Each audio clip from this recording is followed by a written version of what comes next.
का निकाला और टीवी देखने लग गया। मैंने सोचा कि बच्चा सो गया है। इतने में साहब उसमें गब्बर सिंह आता है। गब्बर सिंह एक डायलॉग देता है, ओए छमिया जरा 2-4 ठुमके हमारे सामने भी लगा करके दिखाओ ना। जैसे ही साहब गब्बर सिंह ने ये डायलॉग बोला, गब्बर सिंह की आत्मा मेरे अंदर प्रवेश कर गई और मैं अपने आप को गब्बर सिंह समझने लगा।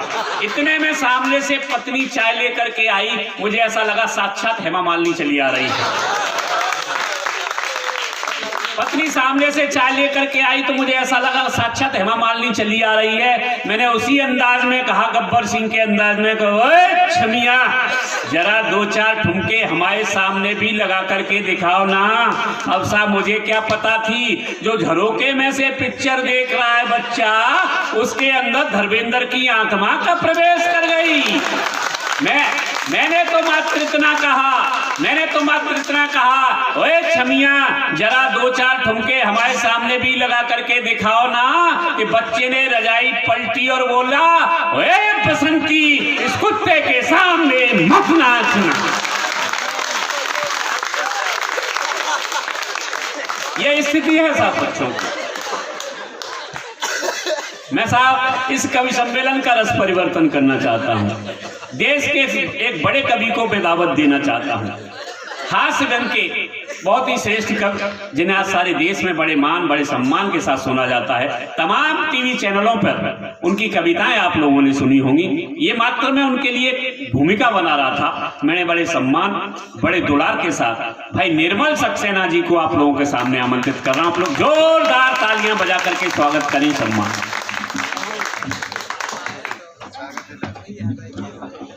बहुत बहुत धन्यवाद राहुल भैया।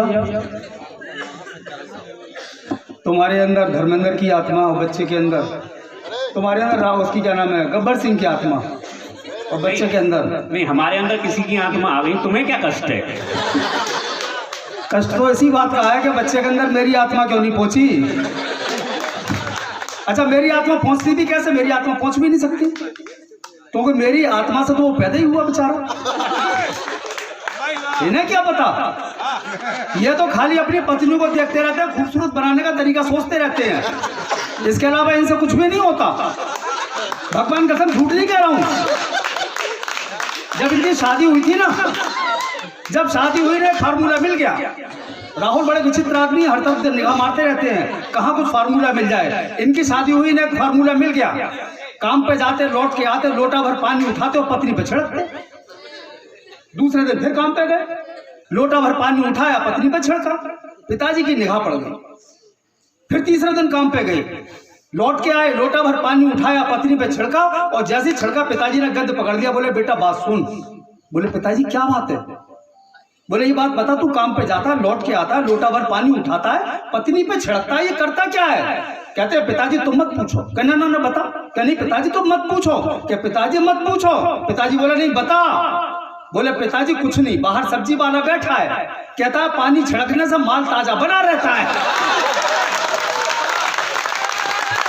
देखिए भाई, भगवान कसम झूठ नहीं कह रहा हूँ। पिताजी ने आओ गिना न ताओ सूत के इनके गाल पे एक चांटा दिया। बोले बदतमीज, ये बात मुझे आज बता रहा है। मेरा सारा का सारा माल ही मुरझा गया। क्या कह रहे थे? भाई साहब, असल बात ये है कि माइक पर, बड़े माइक पर झूठ बोला जा सकता है, लेकिन मैं एक सही बात बता रहा हूँ आपको। सही बात बता दूं तो ताली वाली बजाओ यार, ऐसे झूठ बताओ। देखिए साहब, बात उन दिनों की है जब मैं बेरोजगार था। भाई निर्मल भी बेरोजगार थे।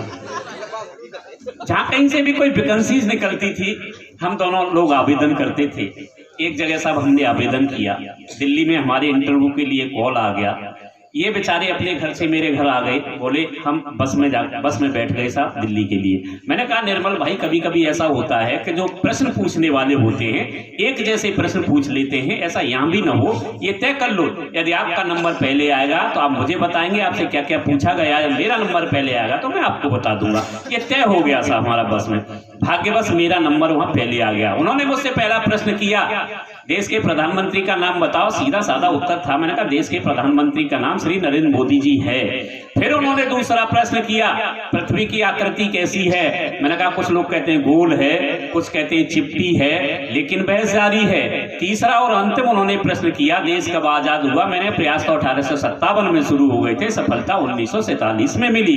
जैसे ही मैं बाहर निकल के आया, निर्मल भाई तैयार खड़े, बोले क्या क्या पूछा और तुमने क्या क्या उत्तर दिया?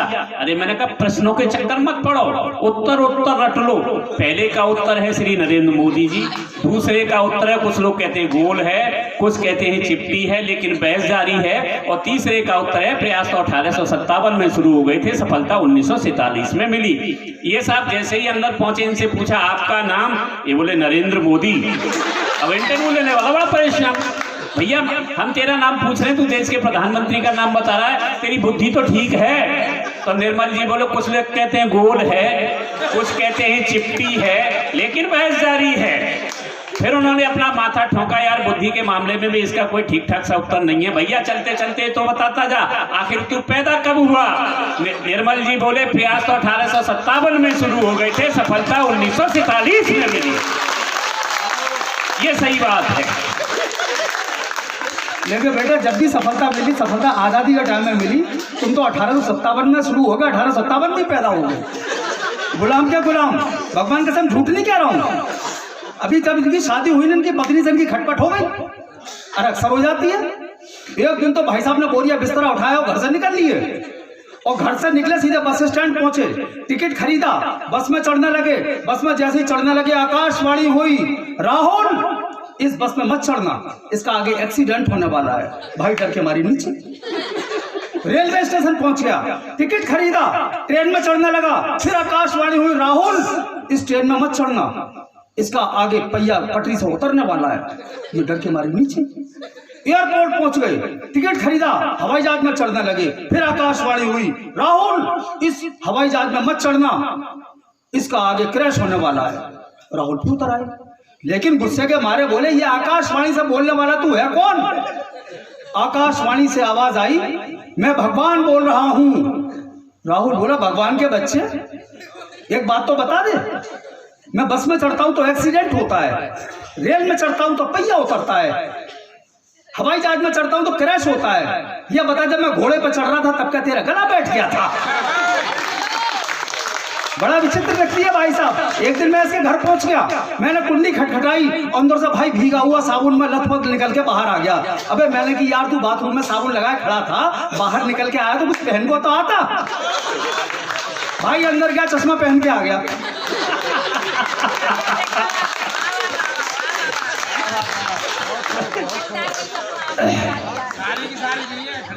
नहीं, बड़ी विचित्र बातें इनकी भाई साहब। देखिए निर्मल जी, कवियों की टीम बड़ी लंबी है, हम ज्यादा समय बर्बाद नहीं करना चाहते। मात्र 4 पंक्तियां आपके सम्मान में जरूर पढ़ना चाहते हैं। आपको लगे कि मैंने सही इनके चित्रण किया है, इनकी काया का। आप लोग सब मुझे साथ देना तालियां बजा करके कि अपनों के लिए कर्ण जैसे दानी हो गए, साहित्य के निराला महाज्ञानी हो गए, बेगाना होके ये तो कुछ इस तरह हुए, सब कुछ लुटा के जैसे आड़वानी हो गए। बिल्कुल आड़वानी हो गए। देखें, आज जुड़ते हैं। अभी भैया बहुत अच्छी अच्छी रचनाएं हुई, शिवम हक्काबी ने बाकी बहुत अच्छी रचना सुनाई, लेकिन शिवम बेटा ये प्यार वार के चक्कर में नोट पड़े आप। भगवान का मैं झूठ नहीं कह रहा हूँ। 4 पंक्तियां कहूंगा, इसका खुमार अच्छा नहीं होता, इसका खुमार अच्छा नहीं होता, ज्यादा प्यार अच्छा नहीं होता, इसका इलाज जल्दी कीजिए, दिमागी बुखार अच्छा नहीं। दादा 4 पंक्तियां अपनी याद आती हैं कि जिसमें किसी के संदल वंदल नहीं होते, नजरों से हम घायल वायल नहीं होते, पहले मजनू होते थे लेकिन अब तो लौंडे इसमें पागल वागल नहीं होते।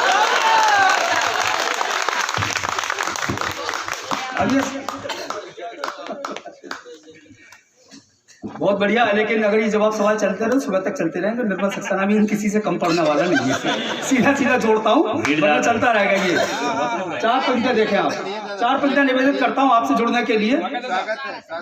प्यार के गीतों को मोती सा सजाया जाए, प्यार के गीतों को मोती सा सजाया जाए, गर अंधेरा सा लगे दिल को जलाया जाए।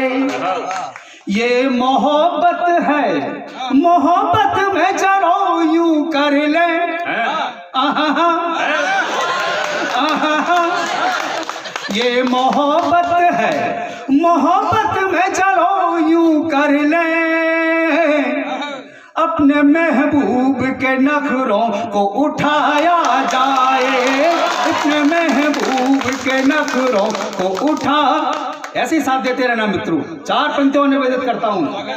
आदरणीय, तेरी आंखों के समंदर में उतरना चाहूं, तेरी आंखों के समंदर में उतरना चाहूं, अपनी पहचान तेरे साथ बदलना चाहूं।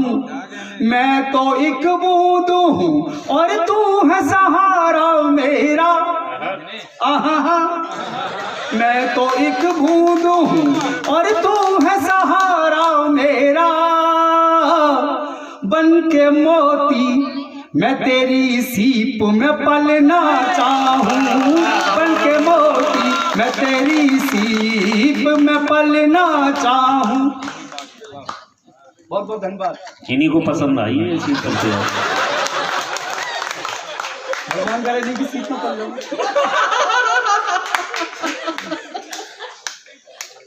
और 4 पंक्तियां निवेदित करूंगा मैं। गिव एंड टेक, उसमें कोई बात नहीं। प्यार मोहब्बत में अगर मुझे प्यार दोगे तो प्यार लोगे, प्यार लोगे तो मुझे प्यार दोगे। 4 पंक्तियां ले रही हैं हम तो।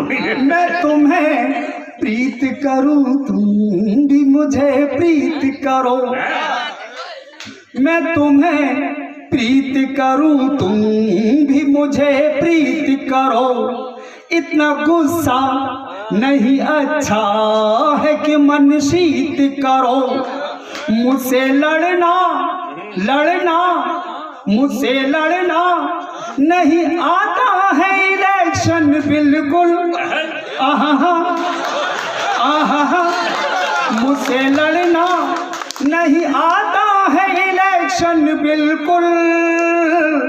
दिल की संसद में सनम मुझको मनोनीत करो, दिल की संसद में सनम मुझको मनोनीत करो।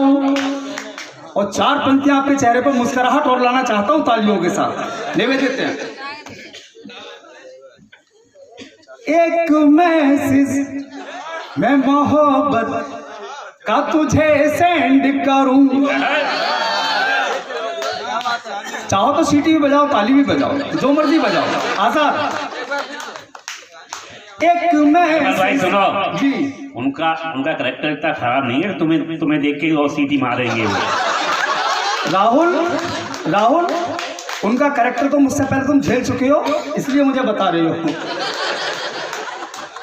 एक मैसेज में मोहब्बत का तुझे सेंड करूं, तू जो हाँ कर दे मैं अपना ये सफर एंड करूं। तेरे दिल का आहा, तेरे दिल का तेरे दिल का जो ये रनवे मुझे मिल जाए कहीं, आहा, तेरे दिल का जो ये रनवे मुझे मिल जाए कहीं। बन के राफेल सनम दिल में तेरे लैंड करूं, बन के राफेल सनम दिल में। बढ़िया निर्मल आपकी आहा और हमारी बाबा। जब प्यार मोहब्बत हर एक के बस की नहीं है, हर एक आसानी से नहीं कर पाता प्यार। सूखना पड़ता है इस तरह, हाँ चल करना पड़ता है, सूखना पड़ता है निर्मल की तरह। अभी आपने देखा होगा कि कोरोना की बीमारी फैली भाई साहब, भयंकर वाली फैली। सारे लोग अवसाद में, सारे लोग परेशान, सारे लोग दुखी। लेकिन निर्मल सक्सेना दुखी नहीं थे। निर्मल सक्सेना चाहते थे आपके चेहरे पर मुस्कुराहट आए कि नहीं तसल्ली मिलती है जब गीत प्यार के गाता हूं, नहीं तसल्ली मिलती है जब गीत प्यार के गाता हूं। आडंबर सा लगता है जब ओज की बात सुनाता हूं। मुझको भी प्यारी है माटी, इस पर प्राण न्यौछावर है, पर चार धाम का सुख मिलता जब तुमको यार हंसाता हूं। चार पंक्तियां निवेदित हैं। लॉकडाउन में विवाह तुमको रचाना होगा। भाई साहब, लॉकडाउन में एक बड़ी विशेष बात हो गई। शादी के फेरे केवल 7 होते थे और 7 ही वचन होते थे। लेकिन लॉकडाउन के समय में जब शादी की बात आई तो लड़कियों ने भाई साहब फेरे तो 7 ही रखे, लेकिन वचन 8 कर दिए। 8वां वचन जो वधू पक्ष की तरफ से आया वो सुनाता हूं। लॉकडाउन में विवाह तुमको रचाना होगा, बैंड बाजों की जगह ताली बजाना होगा। लॉकडाउन में विवाह तुमको रचाना होगा, बैंड बाजों की जगह ताली बजाना होगा। कोई आलिंगन चुंबन तू करोगे हमसे, आहा आहा। कोई आलिंगन चुंबन तू करोगे हमसे, आंखों आंखों में हनीमून मनाना होगा। आंखों, सोशल डिस्टेंसिंग का मामला भाई साहब। और सोशल डिस्टेंसिंग में बड़ी बात आई है राहुल भैया। सोशल डिस्टेंसिंग बात आई कि कुछ लोग माँ बाप कह रहे थे नहीं शादी कर दो यार, 15-20 उधर से आएंगे, 15-20 इधर से आएंगे, खर्चा बच जाएगा, शादी कर दो। लेकिन बच्चे नहीं मानना। बच्चे क्या कहते हैं? बच्चों सुनो, आनंद लो। प्यार की सिल्क को खादी न कराना अब्बू, अब्बू अब्बू, बजाओ ताली। प्यार की सिल्क को खादी न कराना अब्बू, मेरी दौलत है ये आधी न कराना अब्बू। सोशल डिस्टेंस में हम प्यार करेंगे कैसे, आहा। सोशल डिस्टेंस में हम प्यार करेंगे कैसे, लॉकडाउन में तो शादी न कराना अब्बू, लॉकडाउन में तो शादी न कराना अब्बू। और 4 पंक्तियां और देता हूँ, निवेदित करता हूँ, उसके बाद अगला कभी बुलाना, क्योंकि बहुत समय बीत रहा है। लॉकडाउन से 4 पंक्तियां और लें। स्वागत है तो झेलो। हाँ, जब लॉकडाउन लगा था तो आपने देखा बिल्कुल सुनसान, चारों तरफ सड़कें खाली पड़ी थी, कुछ भी दिखाई नहीं देता था। ये मनचाले लड़के बड़े परेशान थे। कभी सड़कों पर निकल जाते थे, कोई मोहतरमा दिखाई दे जाती, इनकी आंखें सिक जाती थी। जब कोई दिखाई नहीं देता ये परेशान। और भाई साहब भूले भटके अगर सड़क पे कोई दिखाई दे भी जाती थी तो पूरा शरीर ढका हुआ, मास्क लगा हुआ, केवल आंखें दिखाई देती थी। और भाई साहब कोई आवाज सुनाई नहीं देती थी सड़क पर, सुनी सड़क।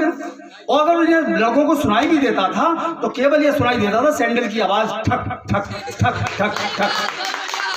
बस यही से बच्चों के लिए मैंने 4 पंक्तियां उठाई हैं। ले आप देख रहे हैं, केवल आंखें दिखाई दे रही हैं।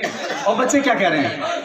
उनकी आंखों में तो दर्पण का मजा लेते हैं, उनकी आंखों में तो दर्पण का मजा लेते हैं, जब चले चाल तो धड़कन का मजा लेते हैं।